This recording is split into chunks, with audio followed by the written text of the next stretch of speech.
حلو شلونكم؟ قبل لا اشاهد الفيديو انطوا لايك الفيديو اشتركوا في القناه وفعلوا زر الجرس حتى كل شيء يوصلكم جديد مع التوضيح. كما تعودون نقل لكم اخر الاخبار نوضحها لكم. طبعا باخر الاخبار النائب الاول لرئيس لجنه التربيه النيابيه محمود القيسي يقدم طلب رسمي الى دوله رئيس الوزراء لاستثناء الطلبه الخارجيين الذين بلغوا 28 عام، يعني 28 من العمر، 28 سنه، لتقديم للامتحانات الخارجيه من غير انتظار 3 سنوات، ولهذا العام فقط، لحين تعديل قانون وزارة التربية ونظام الامتحانات العامة. ورئيس الوزراء يوافق على طلب ويحيله للقانونية في الأمانة العامة لمجلس الوزراء لبيان الرأي. يعني النائب محمود القيسي رفع طلب وقدم طلب رسمي رئيس الوزراء، ورئيس الوزراء وافق عليه وحال اللجنة القانونية حتى يتخذون الرأي بهذا الأمر.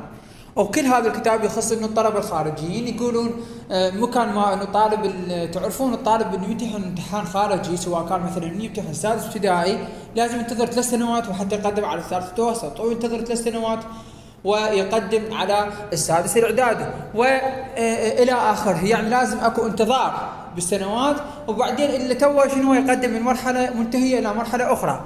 فمحمود القيسي رفع هذا الطلب، رئيس الوزراء وافق عليه وكذا، انه وقال احنا رفعنا اللجنه القانونيه حتى يشوفون رايهم به، وحتى بعدين نعود انه يعطونا بشكل رسمي. يعني ننتظر نشوف شنو راح يصير بعدها، هو يعني خلال هذا العام انه بعدها، يعني تونا احنا بعد لحد الان بهذه السنه سنه 2023، يعني ما راح انه يفوت التقديم من راح يجي. هذا الشيء. الشيء الثاني انه قالوا تعديل قانون الامتحانات وكذا في السنوات القادمه، هذا انه الامر راجع لوزاره التربيه، هم بعدين يشوفون، لان من زمان اصلا وزاره التربيه تتكلم عن هذا الموضوع، وموضوع اللي هو يخص سنوات انتظار الطلبه الخارجيين.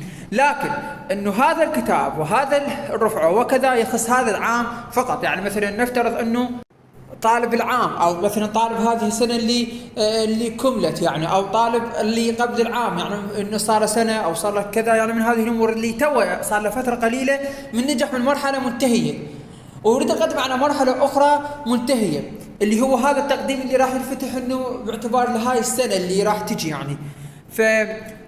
وبلغ من العمر 28 سنه وفوق، يعني 28 29 30 والى اخره، يردون هو يستثنون من يعني سنوات الانتظار.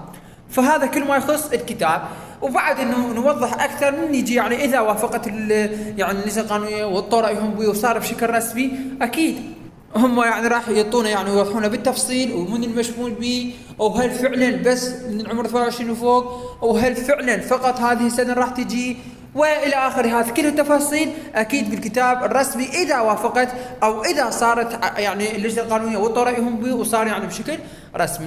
اما هسه رئيس الوزراء موافق والنائب رفعه والى اخره، لكن ننتظر التفاصيل، ننتظر الكتاب الرسمي، وننتظر الاشياء اللي تكون مؤكده خلال الوقت القادم، وان شاء الله خير، لان هوايه من الطلاب يطالبون بهذا النظام، خاصه اللي يكونون هم يعني طبعا كبار بالعمر. فاخيرا اشتركوا لايك الفيديو واشتركوا بالقناه وفعلوا زر الجرس حتى كل شيء يوصلكم جديد مع التوضيح. حطوا لايك الفيديو واشتركوا بالقناه وانتظروا نشر كل شيء جديد وكل الاخبار وكل القرارات ان شاء الله.